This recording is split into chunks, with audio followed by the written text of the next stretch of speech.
If you've ever felt like your paycheck disappears faster than you can blink, or you're constantly budgeting but never actually saving anything, this is the video that could change that. I stopped buying these 10 things every day, plus a bonus sneaky expense. And I saved over $6,000 a year without clipping coupons or skipping meals. Spoiler, it's not just about cutting lattes.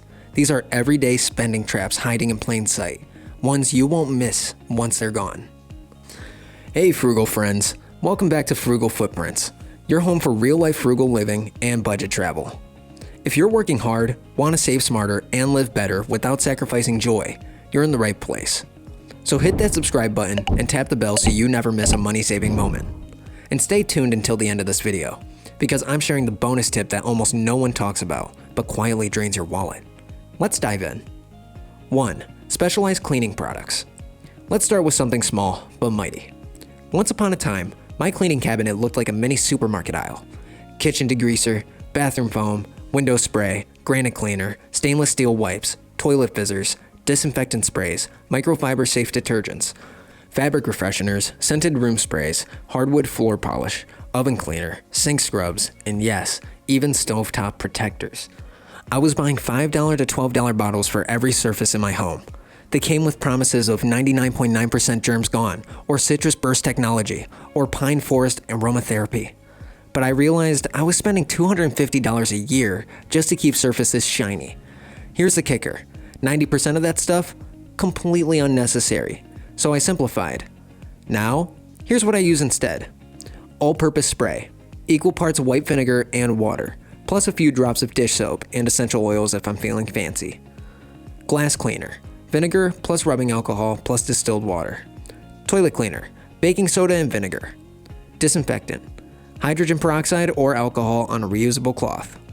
Air freshener, a simmer pot with a lemon peel, rosemary, and a cinnamon stick, or open windows. One-time investment, a set of 3 glass spray bottles from Amazon, $12. Bulk vinegar from Costco, $4 a gallon. A stash of rags from old t-shirts. That's it. It's frugal, it's simple, it works. And bonus, it's non-toxic, child-safe, and pet-friendly. I also noticed I cleaned more often once the process felt less cluttered. Savings, $250 to $300 a year. Bonus, minimal plastic waste, fewer harmful chemicals, less under-sink chaos. 2. Paper towels. Okay, I know this one's controversial, especially for my fellow clean freaks out there, but I stopped buying paper towels. Now before you panic, let me explain. I was spending $15 to $20 a month on paper towels for spills, napkins for meals, Clorox wipes for surfaces, baby wipes for convenience. That's $180 to $240 a year, just to wipe things and throw the money away. The solution? Reusables. Here's what I switched to. Old t-shirts cut into rags, microfiber cloths from the dollar store, a $10 set of washable napkins I've used for 3 years, reusable cleaning wipes soaked in vinegar and water in a jar. I keep 2 baskets under my sink, one for clean clothes, one for used ones, that go in laundry every Sunday. They don't smell, they don't stain, and they save me hundreds. It's not about never using disposables. I keep one emergency roll in case of something gross, pet messes, etc. But that roll lasts months. Savings, $200 to $300 a year. Bonus, fewer garbage bags, no more bulk Costco paper towel runs, no storage overload. 3. Bottled beverages and convenience drinks. This one was sneaky. Every week I'd pick up bottled water at the gas station, iced tea at lunch, sparkling water in bulk, juice on sale, sports drinks post-gym, coffee house drinks just because. Individually, $1.50 to $4 each. Over time, $400 to $600 a year. It added up fast, so I switched. I bought a $20 Brita filter pitcher, a reusable water bottle I actually love, important. Started flavoring water with lemon lime slices, mint, cucumber, ginger, herbal tea cooled in the fridge, and made my own iced coffee or cold brew. Now when I want a treat, I make a big batch of lemon mint water or throw together a cold brew concentrate with oat milk and cinnamon. And guess what? I enjoy it more because it's intentional. Savings, $300 to $500 a year. Bonus, hydration on autopilot, no more sugar crashes, no soda impulse buys. 4. Trendy fast fashion. I used to be addicted to clearance racks. $7 shirts, $10 dresses, buy one get one free sales, $3 sunglasses. But here's the truth. Fast fashion is a money pit disguised as a deal. I'd spend $50 here, $70 there thinking I was being frugal, but I was buying volume, not value. Most of the stuff didn't survive 3 washes, didn't fit right, didn't match anything I already owned, didn't spark joy, just clutter. So I stopped. Now I follow a 1 in, 1 out rule, so I always have seasonal capsule wardrobe. What changed? I shop secondhand 90% of the time. I use apps like Poshmark or local thrift shops. I look for natural fabrics like cotton, wool, or linen. I try to invest in quality over trend. Instead of $300 every quarter on clothes I don't wear, I now spend $100 to $150 a year and love every piece. And bonus, I feel more confident in what I wear because it fits my real life, not some influencer fantasy. Savings, $600 to $1,000 a year. Bonus, less clutter, more clarity, more comfort. 5. Phone upgrades, plus extended warranties. Here's where I might lose a few of you, but stick with me. I stopped upgrading my phone every 1 to 2 years. Not because I don't love tech, but because the math doesn't love me back. Let's break it down. Most new phones cost $800 to $1,300. Plus taxes, upgrade fees, maybe a new case. Often paired with an extended warranty or phone insurance. In 3 years, that's $2,000 easily. And what do I really get with the newest model? A slightly better camera, a different notch, a color I'll hide under a new case anyways. More features that I don't use. So I changed my mindset. Use until it dies. Now I buy unlocked models outright. Mid-range phones with solid reviews, like a Google Pixel A series or iPhone SE, and keep them for 4+ years. I also stopped buying AppleCare or phone insurance. Instead, I keep my phone in a shockproof case, use a $10 glass screen protector, back up my data weekly, use cloud photo storage. Guess what? I've only cracked 1 screen in 6 years. It costs $90 to fix, with less than a single year of insurance. Savings, $600 to $800 a year. Bonus, less tech stress, no FOMO, more gratitude for what I have. 6. Pre-cut, prepackaged convenience foods. Let's talk food, specifically pre-cut, pre-washed, pre-cooked food. You know the kind: pre-sliced mushrooms in plastic trays, bags of lettuce with triple wash labels, pre-cut fruit that costs double, baby carrots in snack packs, microwave-ready grain bowls, $4 single-serve protein boxes. These things scream convenience, and I used to buy them every week. I thought I was saving time, but I was just losing money. Take pre-cut pineapple. A whole pineapple costs $2.99. The same amount pre-cut? $6.99. Multiply that by weekly habits and it adds up fast. Then there's the salad kit trap. You pay $5 to $6 for lettuce, a tiny pouch of toppings, and stale dressing, when you could assemble something fresher for $1 less per serving. Here's what I changed. I prep all produce once a week, wash, chop, and store in glass containers. I make my own salad kits in jars. I bulk prep grains like quinoa and brown rice on Sundays. I portion snacks into reusable containers so I'm not tempted by the vending machine. Yes, it takes time, about an hour every weekend, but that hour saves me 4 to 5 hours across the week in food decisions, cleanup, and gas station snack runs. More importantly, I cut $30 to $40 a week in markup. Savings, $1,500 to $2,000 a year.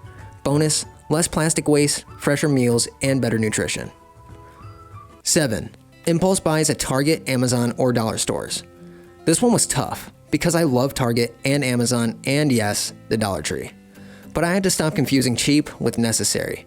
I used to swing by Target for paper towels and walk out with a new mug, a candle, $5 throw pillows, a cozy $15 hoodie, seasonal decor, that 1 pack of fancy pen I'll never use vibe. Amazon? Even worse. Midnight scrolling led to silicone gadgets I never needed, tech cables I forgot I had, and just 1 more organizer bins. Dollar store? Let's not even go there. Impulse spending was sneaky. Each trip felt small. $10, $20, maybe $40. But by the end of the month, hundreds gone. So here's what I did. I made a wait list note on my phone. If I want something, I write it down and wait 72 hours. I remove saved payments from my Amazon. No more one click. I unsubscribe from promo emails. I avoid browsing aisles. I shop with a list and stick to it. And once a week, I go shopping in my own home, reorganizing things I already have, rediscovering old favorites.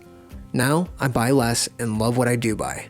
Savings, $1,200 to $1,500 a year. Bonuses, fewer returns, less clutter, no buyer's remorse. 8. Salon visits for nails, brows, and hair. Self-care is important, but so is not going broke in the name of it. This one doesn't apply to me, but speaking from experience of people that I know of, They used to get their nails done every 3 weeks, brows waxed monthly, and haircut every 6 to 8 weeks and thought it was normal. Let's do the math. Nails, $40 a session, 17 times a year, $680. Brows, $20 a session, 12 times a year, $240.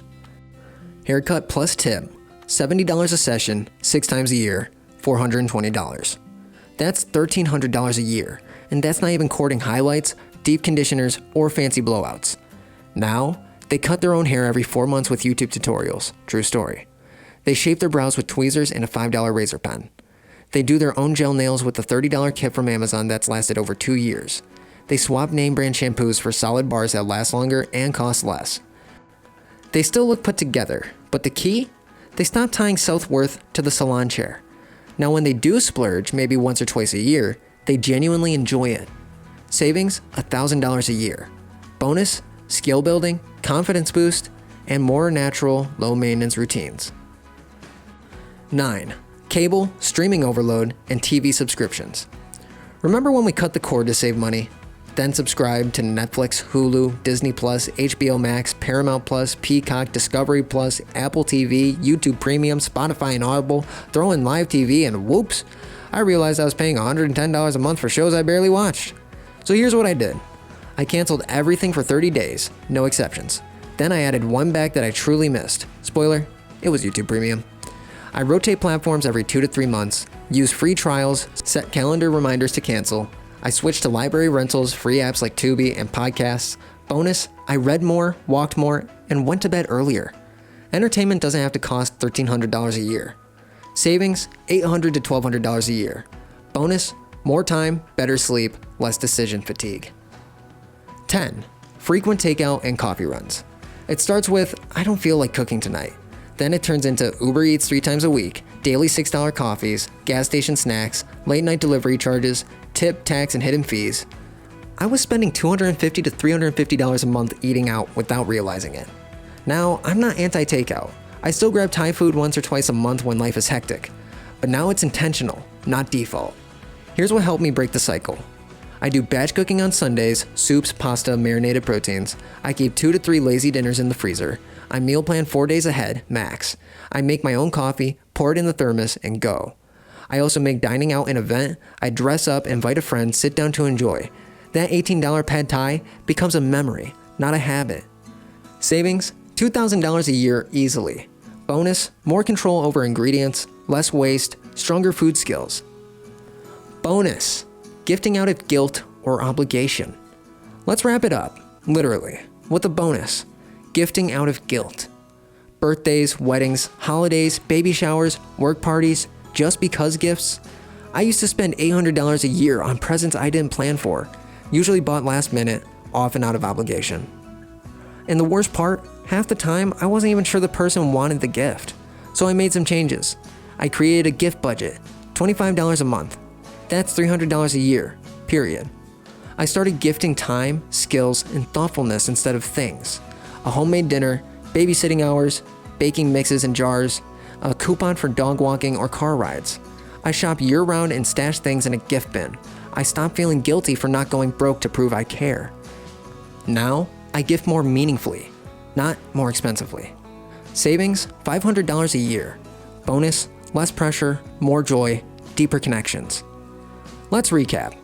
Here are the 11 things I stopped buying. Specialized cleaners, paper towels, bottled drinks, fast fashion, phone upgrades, convenience foods, impulse buys, salon trips, streaming overload, takeout, guilty gifting. None of this happened overnight, but every change built momentum and saved me over $6,500 a year. You don't have to do everything today. Just pick one. Small choices, big shifts. If you found even one money-saving idea here, give this video a thumbs up. It helps a ton. And don't forget to subscribe. We post frugal living tips every week. Thanks for watching. Stay grounded, stay frugal, and I'll see you soon.